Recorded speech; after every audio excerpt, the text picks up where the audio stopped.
أعوذ بالله من الشيطان الرجيم. بسم الله الرحمن الرحيم.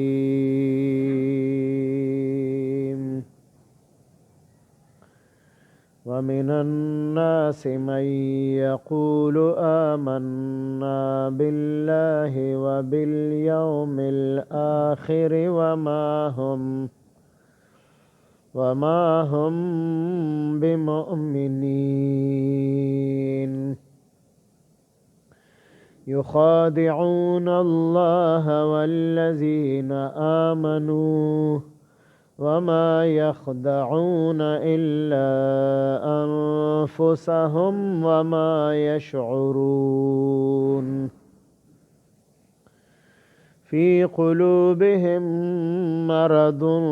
فزادهم الله مرضا ولهم عذاب أليم بما كانوا يكذبون.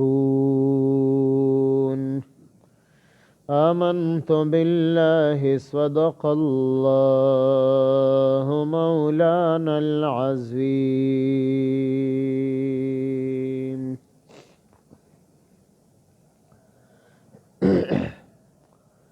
دویمه رکوع د سوره بقره شروع شوله او د رکوع آخره پورې د منافقانو بحث الله پاک په تفصیل سره او وضاحت سره بیان کړی دی. منافقان دا په دوه قسمه باندې دي. یو ته ویلی شي اعتقادي منافق، د عقیدې منافق، او دا هغه منافقانو چې کوم د رسول الله صلی الله علیه وسلم په زمانه کې موجودو، چې دی په ژبه باندې د ایمان او د اسلام اقرار کړو، او دا اقرار د زړه نه نو، یعنی زړه کې تصدیق ملګری کړی نو ورسره، صرف ظاهري او سرسری په ژبه باندې کلمه ویلې وه. او د اسلام بعض احکاماتو کې به د ټولو خلقو نه پیش کېدل، لکه مونځ کې به په مسجد نبوي کې په لومبني صف کې به ځای حاصلو. دغه شان نور د دین احکاماتو صرف مؤمنانو ته د دوکې ورکولو دپاره چې دی را باندې یقین وکړي، اعتقاد را باندې وکړي، اعتماد را باندې وکړي، او د دې د تکلیف نه ځان بچ وساتو چې مسلمانانو هم چېرته قتل نه کړي، او چې کوم ځای کې به جهاد کې مالی غنیمت په لاس راغی نو بیا به یې ځان پیش کوو چې موږ هم تاسو سره په دې جهاد کې شریک و، موږ له هم پکې حصه راکې، او چې کله به تکلیف وخت راغی بیا به فوراً رستو شو. نو دا د عقیدې منافقانو. او دویم قسم د منافقانو هغې ته عملی منافق ویلی شي، یعنی د عمل منافق، چې عقیده صحیح وي، عقیده درسته وي، مسلمان وي، لیکن عمل پکې د منافقان وي. او د منافق په یو روایت کې 3 نښې ذکر دي، او په بل روایت کې 4مه نښه ورسره هم ذکر ده، نو په هغې کې 4 نښې ذکر کړي دي. نو هغه 4 نښې دا دي: اذا حدث کذب، کله چې دی خبره کوي نو دی به دروغ وي، یعنی دروغ ویل دا د منافق صفت دی، دا د منافق لویه نښه ده. مسلمان به دروغجن نه وي، مسلمان به دروغ نه وي، مسلمان به همیشه د پاره رښتیا وي. ځکه په دروغجنو خلقو باندې قرآن مجید کې لعنت ذکر دی، لعنت الله علی الکاذبین.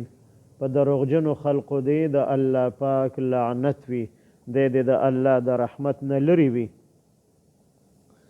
نو یو کس مسلمان دی، د قرآن مجید تلاوت کوي او دروغ هم وي، نو چې دی کله دا آیت مبارک تلاوت کوي لعنت الله علی الکاذبین، نو دی په خپله د الله لعنت په خپل ځان باندې وي. او که دی دغه آیت تلاوت کوي هم نه، بیا هم په د الله پاک لعنت وریږي، ځکه دی دروغ وي، د دې پیشه دروغ ده. نو دروغ نه مسلمان به ځان بچ ساتي، ځکه دا د مسلمان صفت نه دی، دا د منافق صفت دی. د مسلمان صفت رښتیا ویل دی او په رښتیاو باندې یقین کول دي چې په دې کې زما کامیابي ده. په دروغو کې کامیابي نشته دی، ځکه یو انسان یو دروغ ووایي نو بیا د هغې دروغو پټولو دپاره بل دروغ به وایي چې دروغ مې چاته ښکاره نشي، بیا به بل دروغ وایي، بیا به بل دروغ وایي، د دروغو یو نه ختمېدونکې سلسله به شروع شي. د لومبنۍ نښه د عملي منافق هغه دروغ خبرې کول دي، دروغ ویل دي. دویمه نښه واذا وعد اخلف، کله چې دی وعده وکړي نو دی د هغې خلاف کوي، د وعدې خلاف ورزي کوي، وعده نه پوره کوي. جایز وعده پوره کول په دې کې ثواب دی، په دې باندې انسان پابند دی چې دی د خپله وعده پوره کړي، سرته ورسوي څومره چې د په وس کې د په طاقت کې. کومه وعده چې هغه د ګناه ده نو د هغې نه پوره کول لازم دی، هغه به نه پوره کوي. ځکه مثلا د غلا وعده چا څه کړې چې غلا له به ځو د شپې، د چا قتل پسې به ځو دا وعده کړې ده، ډاکې له به ځو دا وعده کړې ده، نو دا به نه پوره کوي ځکه دا ګناه ده. د ګناه وعده پوره کول دا هم ګناه ده. او د یو نیک او جایز کار دپاره چا څه وعده کړې ده چې څومره د انسان په طاقت کې دله په کار دا دي چې دی هغه خپله جایز وعده هغه پوره کړي، چاته تکلیف ورنه کړي. ځکه چا سره وعده وکړه او بیا هغه وعده یې پوره نه کړه، هغه انتظار کوي، هغه په تمه دی، د هغه امید دی د ده نه، او د هغه ټول امیدونه په خاورو کې میلاو کړل، وعده یې ورسره پوره نه کړله. نو د وعدې خلاف ورزي کول، وعده نه پوره کول، دا د منافق دویمه نښه ده. درېیمه نښه واذا اؤتمن خان، هر کله چې د سره امانت کېښودی شي نو دی په هغې کې خیانت کوي. نو امانت خو موږ دې ته وایي چې موږ له څوک نغدې پیسې راکوي دا ځان سره کېده، یا څه څیز راله راکړي نو دا ځان سره کېده، موږ وایي دا امانت راکړی دی. خو دې نه علاوه نورې خبرې هم شته دی چې هغه په امانت کې داخلي دي. لکه یو کس تا سره مشوره وکړله، د چا باره کې درنه مشوره واخیستله، چا سره یې رشته کوله، چا سره یې کاروبار شراکت باندې کوو، نو تا نه یې تپوس وکړه چېرې د فلاني کس سره رشته کومه، د فلاني کس سره شریک کاروبار اراده مې ده، ستا په خیال باندې دا سړی څنګه دی، دا کورنۍ څنګه ده؟ نو دا امانت خبره ده، دا به بیا چاته نه کوي چې هغه کومه مشوره وکړله، کومه رایې ورکړله، نو بیا داسې نه کوي چې هغه کس پسې ورشي او هغه ته وایي فلاني خو ستا باره کې ما ته داسې ویلي. ځکه بعضې ناپوهه خلک داسې چې هغه له مشوره ورکړي نو لاړ شي هغه کس ته یې بیان کړي فلاني خو راته داسې ووایي ستا باره کې، نو دا هم امانت دی او دا د مجلس خبرې دي، نو دا امانت کې شامل دي، دا بیا هغه ته بیانول نه دي پکار. دغه شان یو کس ته کومه ذمهداري حواله شوه، مشري ورته حواله شوه، که هغه د کور مشري ده، که هغه د مسجد مشري ده، که هغه د مدرسې مشري ده، که هغه حکومتي عهده او منصب دی، نو دا هم د ده سره یو امانت دی، یا یو مزدورکار دی، دیاړیمار دی، ملازم دی، نو د هغه چې کوم اوقات کار دي نو دا امانت دی، نو دې کې هم دی خیانت نه کوي، کامچوري به نه کوي، دا وخت به بل ځای کې نه تېروي بلکې دا وخت به هم په هغه اداره کې او مالک له به کار کوي. څنګه چې حدیث مبارک کې راځي چې تاسو مزدور له د هغه مزدوري ورکړئ مخکې د دې نه چې د هغه خوله اوچه شي، د دې نه مخکې ورله مزدوري ورکړئ. نو محدثین فرمایي چې په دې خولې کې دا حکمت هم دی چې دا مزدور به ځان دومره ستړی کوي چې دی به د ځان نه خوله وباسي، مالک ته به دومره کار کوي چې څومره د ده په طاقت کې هغومره کار به دی کوي، دی به د ځان نه خوله وباسي، کامچوري به نه کوي، وخت به هسې ټیم پاسي به نه کوي، وخت به نه ضایع کوي، ځکه دا وخت چې دی دا د دې مالک د طرف نه د سره امانت دی، دی په هغې باندې پیسې اخلي، دی په هغې باندې تنخواه اخلي. نو دغه وخت بې ضرورته د هغه ځای نه بهر تېرول او کار نه کول، کار کې سستی کول، کامچوري کول، دا هم په امانت کې خیانت کول دي. او دا به نه وایي چې مشقت زه کوم، مزدوري زه کوم او ګټه خو مالک ته ده. نو مالک پیسې خرج کړي دي، هغه وخت هم خرج کړی دی، د هغه تجربه ده، هغه خواري کړې دی دپاره، دا پیسې ډېر په محنت مشقت باندې جمع کړي دي. نو داسې مفتې نه دي راغلي دا پیسې دله چې مزدور وایي چې مزدوري خو زه کوم او ګټه ټول مالک ته ده. نو مزدور ته خپله مزدوري میلاویږي پوره، نو دی به د هغې مزدورۍ مطابق پوره د ځان نه خوله وباسي او د مالک وخت به نه ضایع کوي. دې ته به نه ګوري چې مالک په سر ولاړ دی او که ولاړ نه دی، الله خو په سر باندې ولاړ دی. که یو انسان وایي چې مالک لاړو، لکه یو کس خبره کولی مزدوران مې لګیا کړي وي چې زه به ورته ولاړ نو کار به یې کوو، چې زه به ورته لاړم نو چې رابنه ټچ موبایل بیا په لاس کې نیولی بیا به هغې کې مصروف و دا هم په امانت کې خیانت کول دي نو د منافق درېیمه نښه په امانت کې خیانت کول دا د عملی منافق نښه ده نو خیانت کول دا به د مسلمان صفت نه دا د منافق صفت دی او څلورمه نښه واذا خاصم فجر کله چې جګړه کوي نو دی کنزل کوي دا کنزل کول دا د مسلمان صفت نه دی دا د منافق صفت دی د منافق د عملی منافق یوه نښه ده نو مسلمان به دې خبرونه ځان بچ ساتي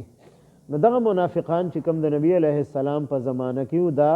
عملی منافقان نو بلکې دا د عقیدې منافقانو او د هغې عقیده د هغې تعلق د زړه سره دی د وحی په ذریعه باندې نبی علیه السلام ته الله پاک د هغې منافقت ښکاره کړی د منافقانو نومونه ورته ښودلي چې دا کسان منافقان دي لیکن د نبی علیه السلام ښایسته اخلاق پاکیزه او مبارک اخلاق چې هغه منافقانو ته یې څه نه دي ویلي هغې له سزا نه ده ورکړې او یو صحابي حضرت حذیفه رضی الله تعالی عنه هغه ته د ټولو منافقانو نومونه ښودلي خو دا پابندي پې لګولې وه وعده یې اخیستې وه چې ته به دا نومونه چاته نه ښکاره کړې نو تر مرګه پورې هغه دا خبره په راز کې ساتلې ده د نبي علیه السلام هغه راز او د منافقانو نومونه هغې چاته نه دي ښودلي نو بیا چې به کله حضرت حذیفه رضی الله تعالی عنه په کومه جنازه کې شریک نه و چونکې هغه ته هم منافقانو نومونه معلوم و نو بیا به خلقو شکو چې اسې نو دا جنازه دا د منافق نه او چې کومه جنازه کې به هغه شریک و نو به د ټولو به یقین چې دا کامل مؤمن دی دا منافق نه دی د ټول به په شوق او محبت سره بیا هغه جنازه کې شریکېدل او د حضرت عمر رضی الله تعالی عنه دور خلافت و نظام حکومت کې ګړبړ پیدا شو حضرت عمر رضی الله عنه حذیفه رضی الله عنه نه تپوس وکړو چې زما په دې حکومت کې چېرته په اهم عهده باندې منافق خو نشته دی ته راته ووایه نو هغه وویل چېرې زه خو نبي علیه السلام منع کړی یم خو دومره به درته ووایم نوم درته نشم ښودلی درته به ووایم چې یو منافق ستا په حکومت کې په اهم عهده باندې دی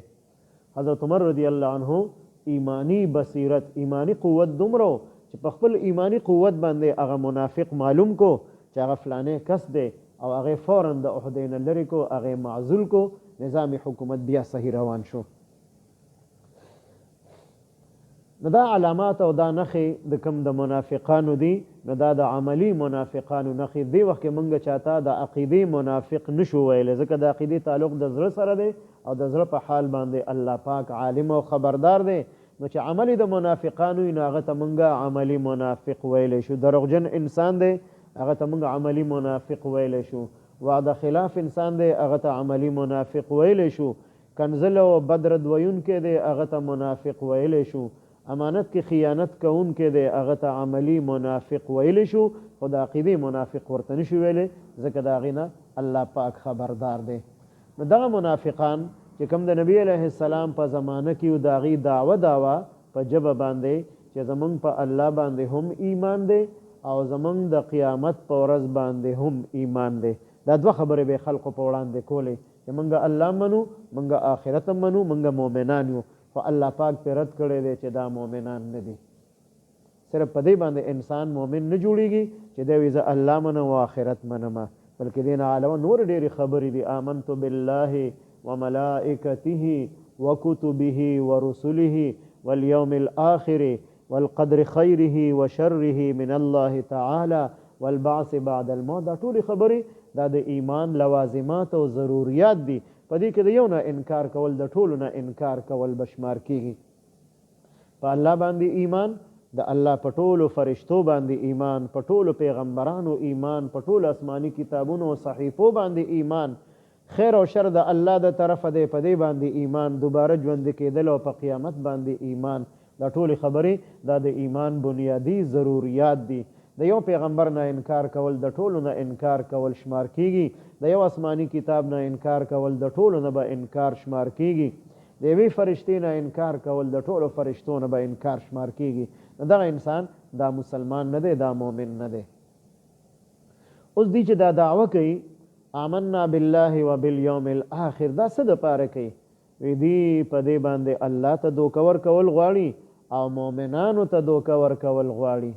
خو دې نه الله ته دوکه ورکولی شي نه مؤمنانو ته دوکه ورکولی شي بلکې خپل ځان ته دوکه ورکوي خو دې په دې باندې پوهېږي نه چې موږ ځان ته نقصان ورکو خپل آخرت برباد کوي دروغجن دي دروغ وي منافقان دي موقع په موقع باندې به منافقت ښکاره کېدو او بیا به د دروغ عذرونه او بهانې تلاش کولې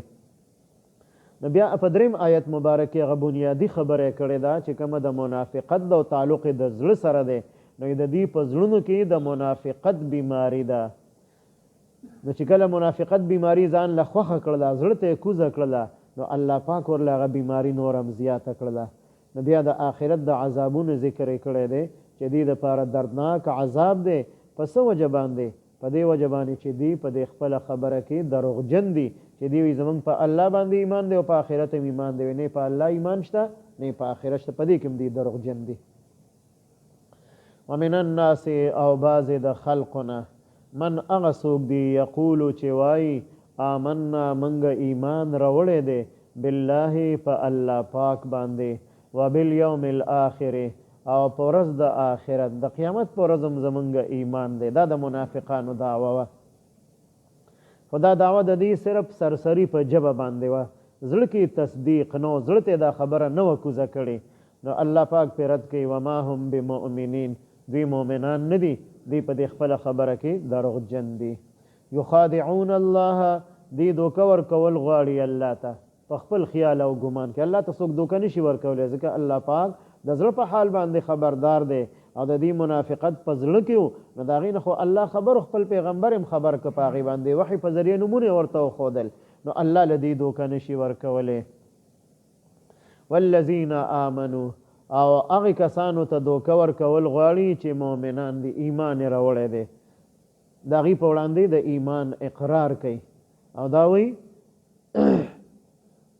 آمنا بالله منګه ایمان راوړی دی په الله پاک باندې وروسته بیا راځي چې کله دی واذا لقوا الذین آمنوا قالوا آمنا چې مؤمنانو سره مخامخ شي نو مؤمنانو ته موږ خو ایمان راوړی ستاسو په شان مؤمنان یو او واذا خلوا الی شیاطینهم چې کله خپلو شیطانانو منافقانو سره یهودیانو سره ملګري شي نو هغې ته څه وایي انا معکم موږ ستاسو ملګري یو انما نحن مستهزئون موږ خو مسلمانانو پسې ټوقې مسخرې کوو د هغې سره چې کینو او دا ورته وایو چې موږ مؤمنان یو دا موږ هغې ته دوکه ورکوي د هغې نه مفادات حاصلول غواړو